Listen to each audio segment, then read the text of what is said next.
everybody. Thank you for joining us this afternoon as we talk through the new 4-H lesson plan template. So I dropped the ball a little bit and forgot to record the first 10 minutes or so of the Zoom session.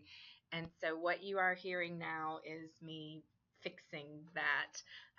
I will splice this introduction onto the rest of the conference call from earlier so that you'll have all of the information that we discussed this morning. So by the end of this in-service, there are a couple of things that I hope you'll take away. I hope you will understand the overall design and each of the individual parts of the 4-H Youth Development Lesson Plan template for the state of Tennessee.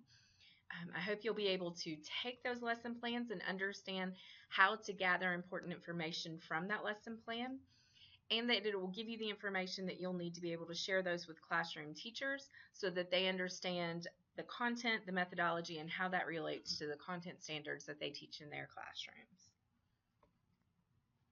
On the screen now you can see an overview of what the first page of our lesson plan template looks like. And then we will work through that template by page. So there are 7 parts on page 1, and we're going to work through each of these individually. The first is the title and author. You will see at the top of all of our lesson plan templates that have been approved through this office, reviewed by a panel of at least 3 agents and specialists, and then pushed through marketing and communications for a publication number, will have this heading. It'll be on this background and template, and it will say Tennessee 4-H Youth Development at the top, and then there will be a publication number up here in the top right-hand corner. The title of the lesson will appear at the beginning of the white box, and if there's a subtitle to kind of give you a better description of what that lesson is about, it will appear there in green. Authors of the lesson plans will occur in the bottom right-hand page of page 1, and these will typically be just the person who wrote and submitted the lesson. The exception to that is in pulling some old resources off of SharePoint. Sometimes we use resources where the agent who wrote it initially is no longer an employee of the university.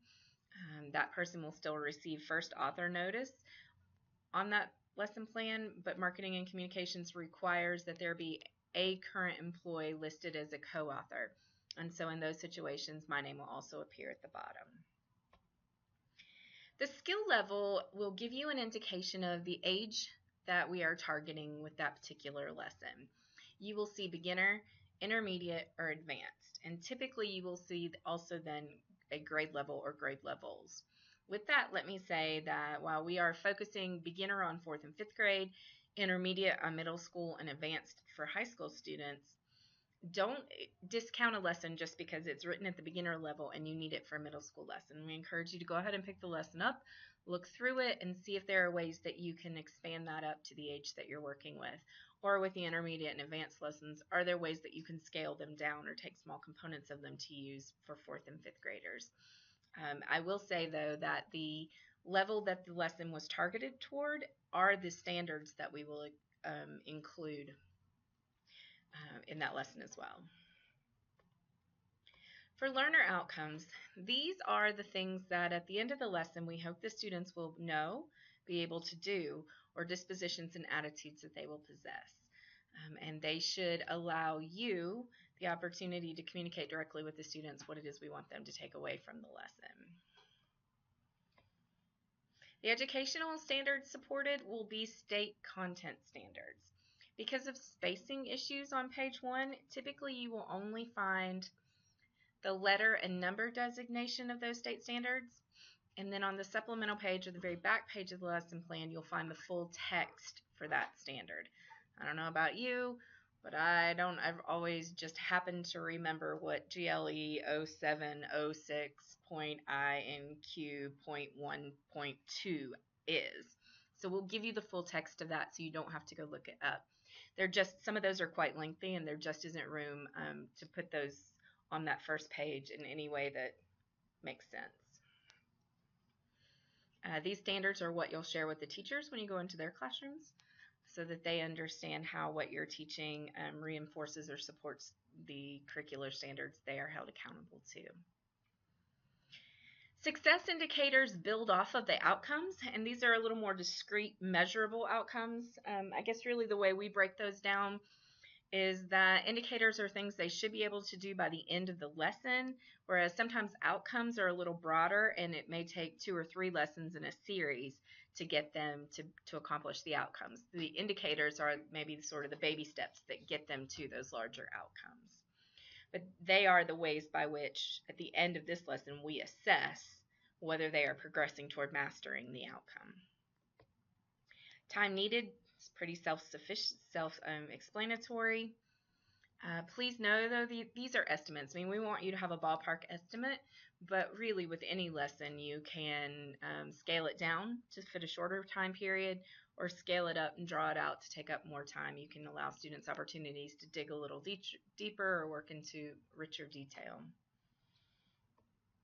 The materials list, if there are cards or PowerPoints or handouts that are needed for the lesson, you will find those attached to the back of the lesson with the supplemental information pages. If they are materials that you need to teach in the lesson, we will identify quantity. So if you need 1 ball of yarn, or if you need 1 popsicle stick per student or 1 popsicle stick per group, we'll give you those quantities and lists here so that you don't have to dig through the text of the lesson to figure out what you need. Also on page 1, you will find an introduction to the content. This will give you any background information you need to teach the lesson if the content included is deeper than what you would just normally know as an educated adult. So the content is what we're teaching in the lesson, and the introduction to methodology is how we're teaching it. This will give you information like if you're working in groups or individually, if there's a lab included, and we'll kind of overview the major events of the lesson. This can help you quickly sort through the lessons to figure out if it's the appropriate lesson for the setting in which you're teaching that day. You know, if it's a lesson that requires you to have a wet lab to work through the activities and all you have is a static classroom, then that'll help you figure out real quickly that that's probably not the best lesson for your setting that day.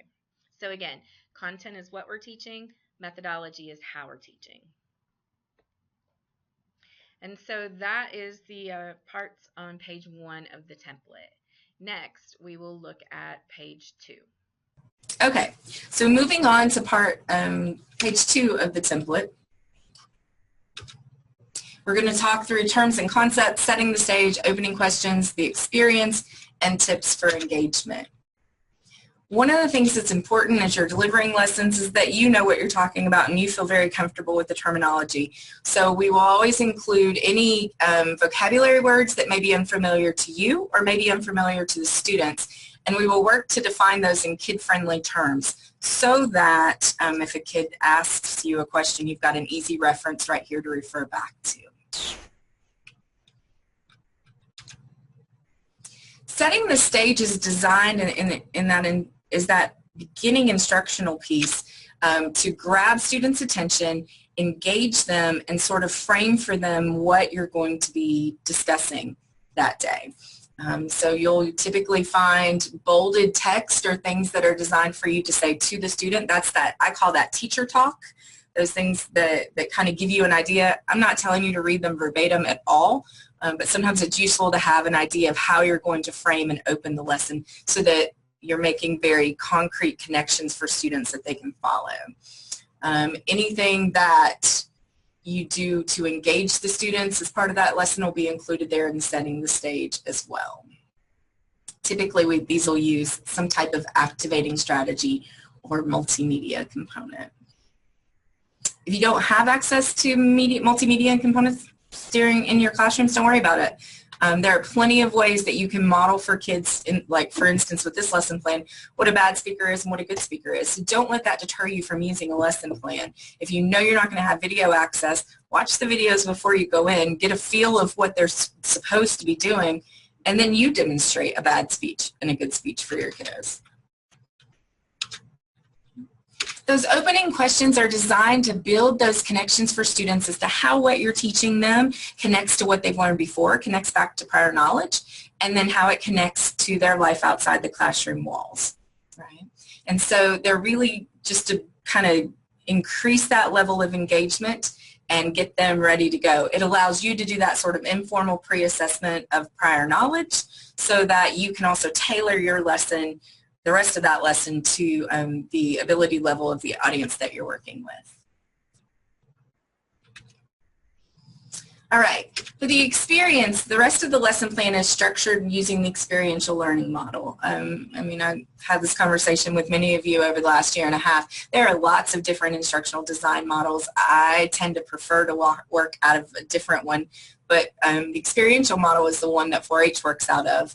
And so all of our lesson plans will be written around this model. We'll work through it here today as I walk you through the lesson plan. I also did a series in the Ideas newsletter about a year ago, I guess, that walked through all 5 of those stages and gave examples from lesson plans as to what each of these stages look like. In 4-H, we are super, super good at providing experiences, and we're decent at providing opportunities for you to share their experiences. But here's where we typically run out of time. And we typically don't always have time to do the process, generalize, and apply. And part of that is because we're not always super comfortable with what that looks like and how to do it well.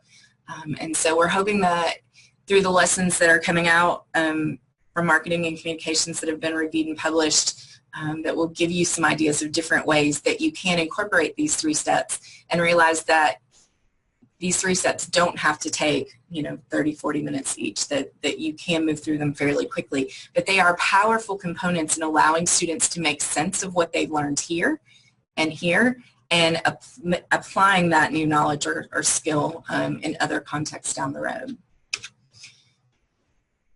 So when we're talking about the experience component, you'll find the directions written right in the lesson plan. Anything that you are supposed to tell the students will be bolded. Again, this is that teacher talk that I was discussing.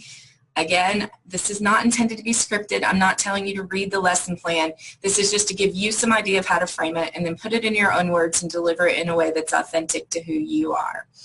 Understand that these experiences can be large and elaborate, or they can be really small events that you can do quickly. And I use the example here dealing with soil samples. I mean, you could drag them out to the Mississippi River to examine soil samples in person along the banks, different water levels. But you could also bring in jars of samples and do that experience in about 10 minutes versus what would for us be a 3-day trip over to the Mississippi River. The main point of experiences is they engage students' senses. They allow them to interact in some meaningful way with the skill or content. Okay. The second one that you'll find on page 2 are tips for engagement. And again, these are not intended to tell you how to do things. They are intended to share with you ideas, typically of the author or whoever has taught this lesson previously, ways to make sure that all of your students can participate and be engaged throughout the duration of the lesson. They may also sometimes offer ways to differentiate the lesson for learning abilities or different learning styles. Sometimes they'll offer options for differentiating depending on the amount or level of technology that you have access to. Questions on page 2.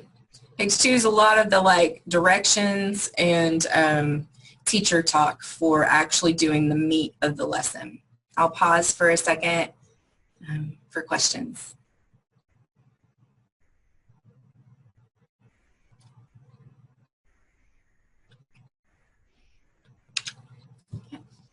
All right, moving on to page 3. Here's the thing. I can't see. Okay. The second step in the experiential learning process is share. And so after the experience component where they've engaged their senses, now it's time to allow them to hear and see and feel what other members of their group experienced as well. And again, you can do that through a number of different ways. Sometimes that looks like a debriefing session with some questions, asking them to share what they experienced or what they thought or what they felt or what they're taking away from it. Other ways to do that are to pair members and have them do like a think, pair, share, or just a share with one another, recording their experiences either through digital media or reflection journals or creating some sort of product to capture what they're taking away from the experience, are all different ways to do that. There are a million others. Again, teacher talk to help frame what's happening next for the students will be available in bold. If there are specific correct answers, we'll offer some of those here, but typically we assume that to these types of questions, the answers are going to vary dramatically, but we'll typically try to give you some idea of what types of answers you should expect. The third step there is process. And so this process step is one that sometimes we tend to skip over, but it's really important because this is where we allow students to sort of think through how what they experienced impacts them moving forward, and really particularly how they can start to apply that in different contexts. You can do this through structured activities, or again through intentional discussion questions in a debrief or seminar or Socratic discussion kind of method. As with the others, that teacher talk will typically be bolded.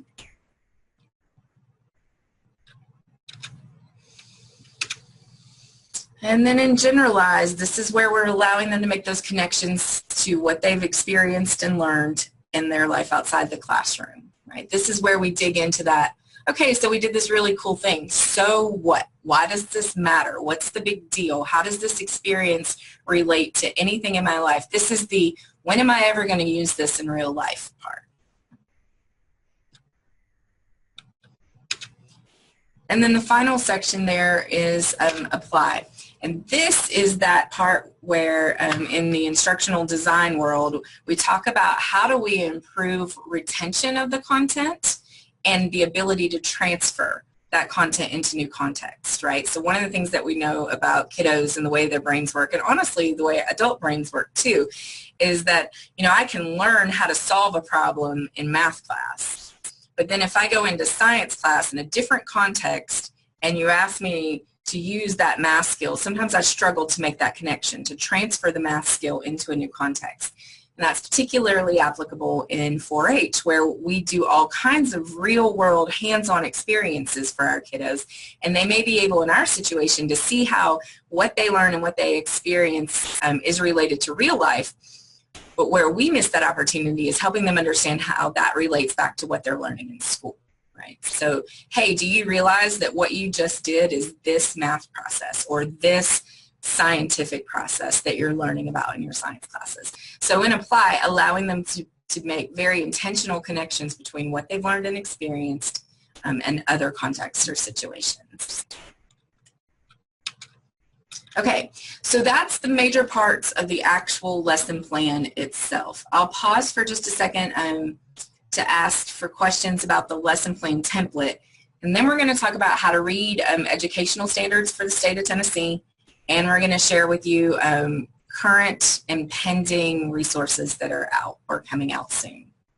So what questions do you have for me on the lesson plan template itself or on how to use them?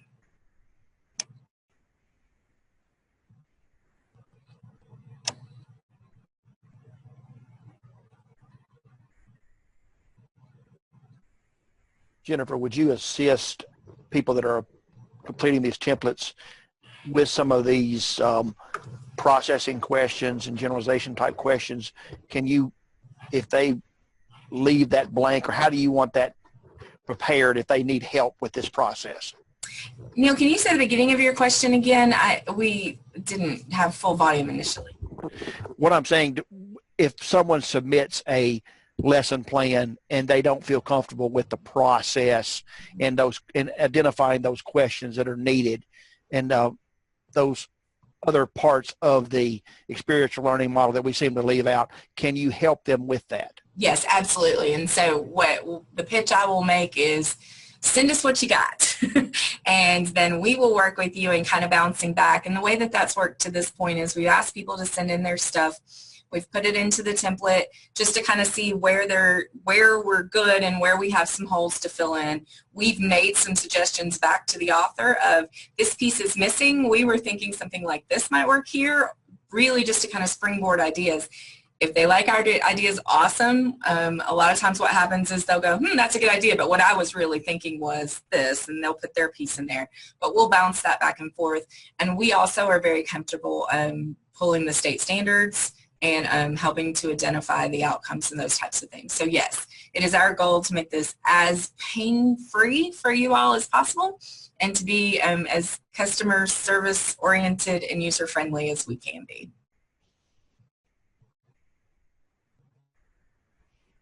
Other questions?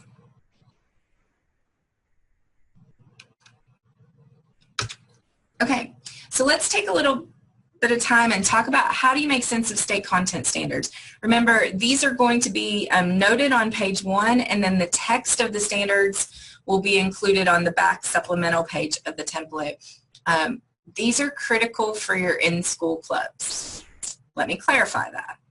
If you are walking into a classroom during school hours, what you're doing in the classroom should align to some of the state content standards that those teachers are teaching. You don't have to align to 12 of them, but you should align to at least one of them.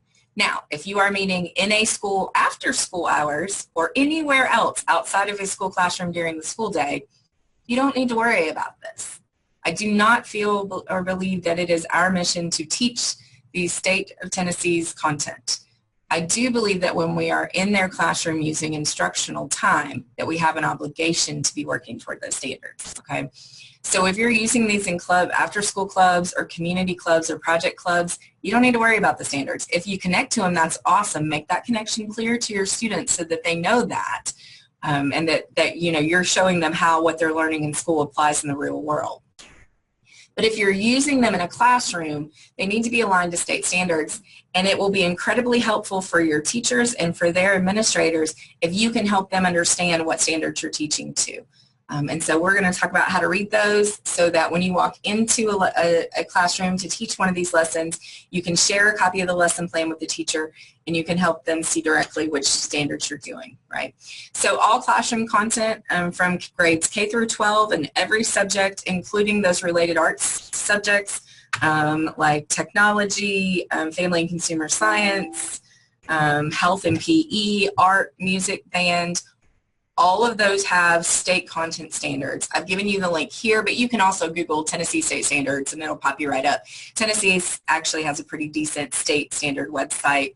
You, on the left-hand side, you click the subject that you're interested in and then it'll pull you to a new screen, and then they have drop-down menus for the different grade levels and you can download the PDFs right there.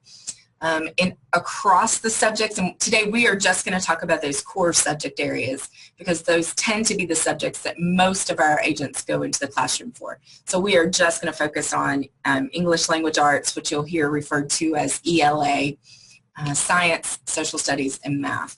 But all of those standards are organized first by grade level and then by subject and content area. And we'll walk you through real quickly how all 4 core areas in Tennessee look.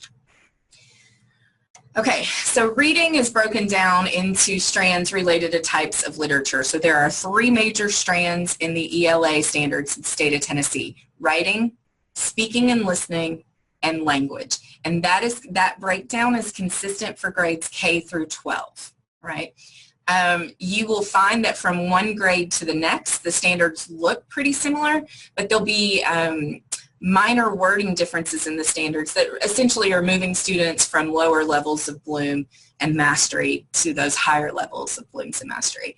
So pay attention to those wording differences because they do matter. You will find that they are typically broken down into the strands. So here we're looking at literature. Excuse me.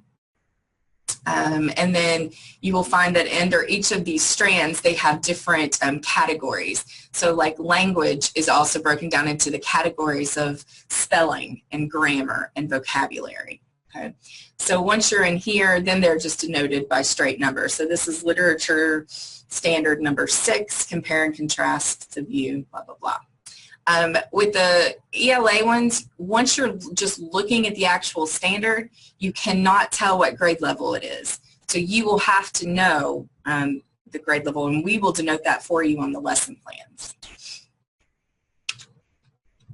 For math, they are organized by major content, supporting content, and then domains and clusters break that down further.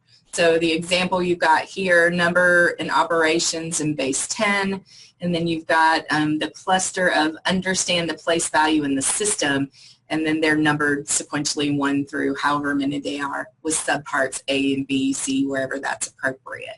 Again, you will not be able to tell by looking at numbers and operations, understanding place value 2, what grade level that you're looking at. So you will need to know, you know, if you're pulling the standard, you'll know that because you will have selected the grade you're looking for. On our lesson plans, you will know that because we will tell you what grade level that comes from. Science is easy because you can tell. In science, they're coded by grade level in the numbering system. One thing to know about science standards, in the state of Tennessee, every grade from K through 12, no matter the subject, you know, you get into high school and then you've got earth science and physical science and chemistry and biology. It does not matter what the science class or grade level is. All of them have an embedded technology strand, and all of them have embedded inquiry. Okay, so that is across the board. Now the depth and complexity of those standards within inquiry and technology and engineering vary, obviously. The standards are not the same, but those two strands occur all the way across the curriculum. Okay, so the way that the science ones are organized are into grade level expectations, checks for understanding, and state performance indicators. We will include on our lesson plan whatever of these that we're working toward. Teachers typically work on their lesson plans, typically work toward SPIs, state performance indicators. But as you read through here, you can see, I mean, design and conduct open-ended science investigations. This is grade 6. I know that because it starts here with 06, okay? And you'll find that 06 consistent across the GLEs, the checks, and the SPIs. But you can see as you move from left to right across these that they just get more hyper-specific from the larger expectation down to the specific indicators. Here's an example. You should be able to look at these and tell what grade level they're from. These are 4th grade standards. Okay. So the GLE is to recognize that cells are the building blocks. The check is to create a basic model. The SPI is to compare basic structures. So you can see that they get a little more specific.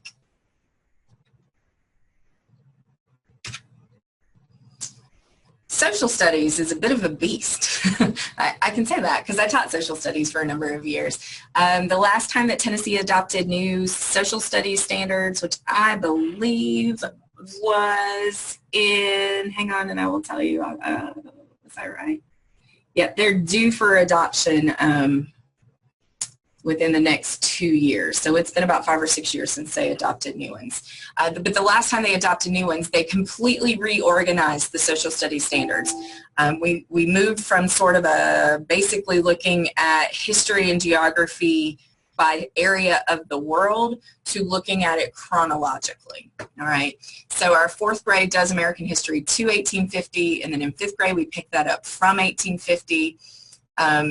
6th grade, we kind of go back to the beginning of time. I'm only moderately kidding about the beginning of time. I mean, really, we go back to ancient civilizations and geography, and then we pick up here in 7th grade in the Middle Ages, and then we move through colonization in North America.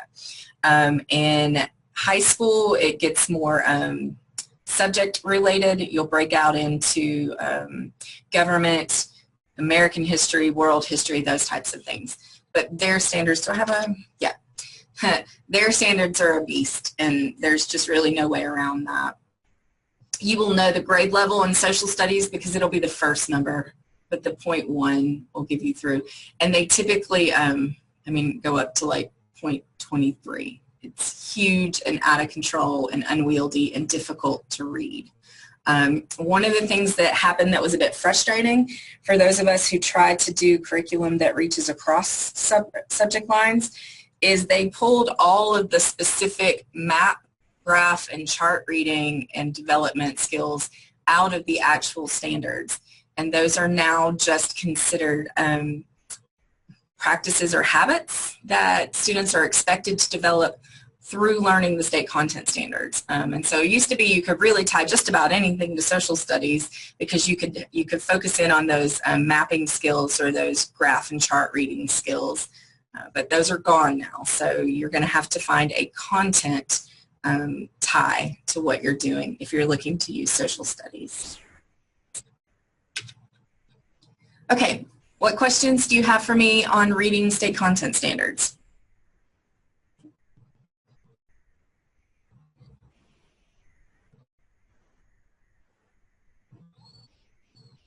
Again, that's something that my office is able and willing and happy to help with. It is a little bit like reading a foreign language, but we work in them all the time, and so we're pretty familiar with them and can find things pretty quickly. And so if you're not sure how something relates to the content standards in a particular subject or particular grade level, just let us know. We'll be happy to dig in and find that information and share it with you. All right, I'm going to turn the controls over to James for a few minutes, and he is going to share with you the lessons that are already published and things that are coming out shortly. I get the fun part. Jen gave all the knowledge-based stuff, and I get to say, okay, here's stuff that you can go out and use. I don't remember the number off the top of my head, but we've had several lesson plans that have been pushed through marketing and communications really over the past couple of months. Those are available on the UTIA Extension Publication website, and soon you'll be able to find those on the State 4-H website under our Clubs tab, which is where all our lesson plans and other resources related to in-school clubs and out-of-school clubs can be found. So we've got a lesson that Leah Fusen from I think she's from DeKalb County, wrote about the poultry project. That one's available on the poultry project page on the State 4-H website since it's tied to a specific project area. We've got a Fun with Friction lesson that Savannah Webb wrote that introduces students to the concepts of friction. We've got 2 public speaking lessons, one just a general overview, and then one about crafting that really effective hook there at the very beginning. A lot of our lessons are STEM-based, including these 3. We've got the Green Life, which is focused about growing plants and plants' needs. We've got a Think Like a Scientist lesson that has a really cool activity that introduces kids to the process of formulating a hypothesis and then revising that based on new information that is found. And then a lesson that deals with physical and chemical changes that introduces those concepts with some really cool super quick science experiments that you can do in the classroom with the kiddos. These 3 lessons are more focused in those STEM areas. The first one, To Move or Not to Move, explores the differences between potential and kinetic energy. We've got What's Flowing, which is a lesson on electrical circuits that uses a full class experiment to describe what those are. And then What's Shaken, which is W408, uses butter to demonstrate changes in matter. And then moving to our 2 intermediate lessons that are through publication and have been assigned a publication number. We've got Origami Boxes that uses Japanese paper folding to teach geometry.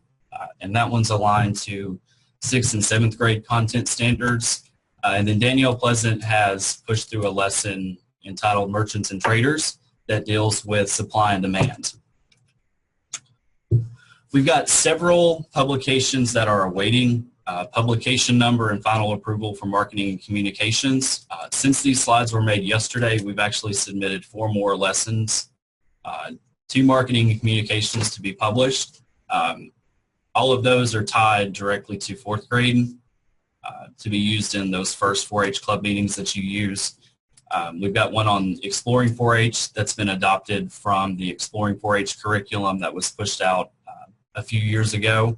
One that deals with feelings and emotions, and then one about sewing and creating an autographed bunny that the kids will take home. The other lessons that we pushed over there today, one deals with goal setting, one deals with making introductions, one's an introduction to all of our project areas, and then one deals with how the students can describe themselves That one's titled I Am. It's a really cool lesson that introduces a lot of different life skills. We'll include links and more information about those in this week's Ideas newsletter. If you'd like to use some of those in your clubs this month and next month, you can email me and I'll be happy to send you all the materials for those. We also want more lessons, so feel free to send us anything that you have that you use in your clubs currently, and we'll be happy to take that, put it into our template, and then get a publication number put on that. So I'm now going to turn it back over to Jennifer, who's sneaking around behind me. If you're keeping track, I am still not in my office. We're working on it. Yes, please send us your lessons. Please don't be intimidated by this process. It is our job to make it work and fit. We just want to take what you're using, what you're doing effectively, and put it in a format that everybody can pick it up and use it. Our goal is to push out resources as quickly as we can while maintaining and ensuring that they're high quality stuff. We are also continuing to write lessons in-house as well. With that noted, we have a couple of face-to-face in-services coming up over the next several weeks that will focus specifically on instructional design. Here we will be previewing the new state outcomes framework for in-school clubs and state-level programming, which we have given the acronym of TIPS. And we'll have that publication out shortly for all of you to review. So we will be working toward developing lesson plans toward those outcomes at these in-services. The super registration links are up there on the screen. They'll also be again in the newsletter tomorrow. And the last thing I will say is if you just hopped on today because you got the invite, feel free to go ahead and jump into super and register so that you get in-service credit for attending today. And with that said, I will be quiet for a second and see what questions you have for me.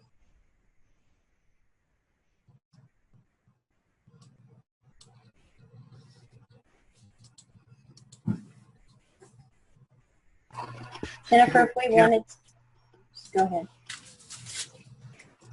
I thought I heard two people talking. Yep, it's all you. All right, if we wanted to send stuff, do we have to send it in that particular format, or do we just send it and you say, here it is, fix it or do it or whatever it needs to be done? Just send it. We'll take care of it, and then we'll communicate with you through the process. We will never put anything out to marketing and communications or to review by agents and specialists without your express permission and without you seeing and approving the final template and any suggestions or tweaks that we've made in that process. You are the author, and that is important, and we want to maintain that integrity. But we are willing to do the heavy lifting on getting that ready to go.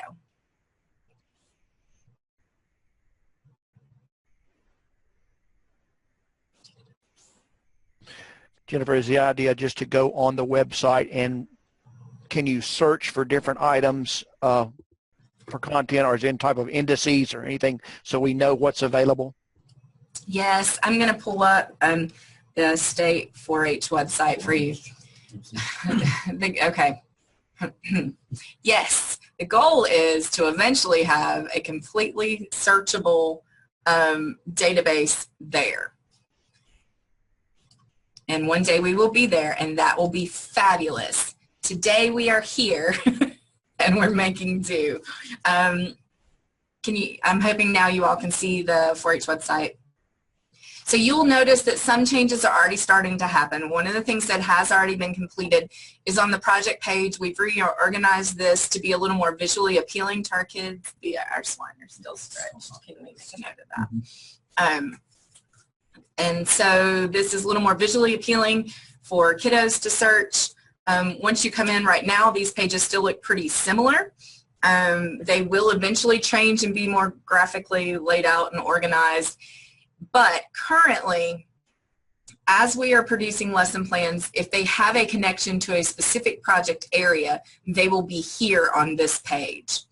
Eventually, this programs page will morph into a page that includes all of these things, but also includes a button for in-school clubs, after school community clubs, resources for clubs, and so lesson plans will eventually be under this, and it will be retitled clubs. And what I am hoping is that, again, much like the project page, we will have a series of tiles, but we will also have a search bar up here where you can search by grade level, topic, keywords,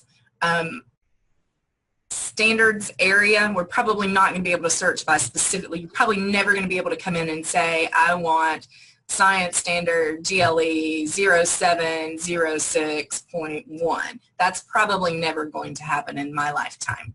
But I think we can get it to where we can search by subject area, by grade level, and by topic. And then it should be able to then sort for you all of the lessons that are available and give you that brief abstract or overview. Now, again, that is where we will be one day. We are not there. Currently, those lesson plans are coming out to you through ideas until this page goes active for us. And we push frequently, but I mean, at some point we have to wait on others to get that done. We're pushing those out in the ideas newsletter. They get an email from marketing communications anytime it's published. And then you are getting mass emails from marketing and communications anytime something is published. We are working to find an intermediate step so that there is at least a place where you can come and just see a running list until we get this where it needs to be. But you can also always shoot us an email if you're looking for something specific. And I'll be honest with you, with where we are in this process, if you shoot us an email and say, hey, do you have a lesson on soil samples? And the answer is currently no, we're probably going to follow that up with no, but what do you need? And we'll take a couple of days and we'll write one for you. So I don't know if that actually answered your question, Neil. The answer is we're not there yet. Yes, I was just looking for that list or something where I can refer an agent to go to this list and it'll tell you where you can, if they have a lesson plan on that. Mm-hmm. Do you all have it? I should know this, but I don't. Where do we catalog old issues of Ideas newsletter? I know it's on the website somewhere. With the big extension logo. Here? Yeah. All the way at the bottom for each newsletter. Ah, okay. So the other place that you can refer them, Neil, is to any of the newsletters that have come out this year. I don't think we had any that came out prior to January. They've all come out of marketing and communications since the beginning of the year. So they can click back through those to the curriculum corner columns in those newsletters. You have a chat pop up. How do I find it? I just saw it right up there. Oh. I don't know where it's at, but Other questions?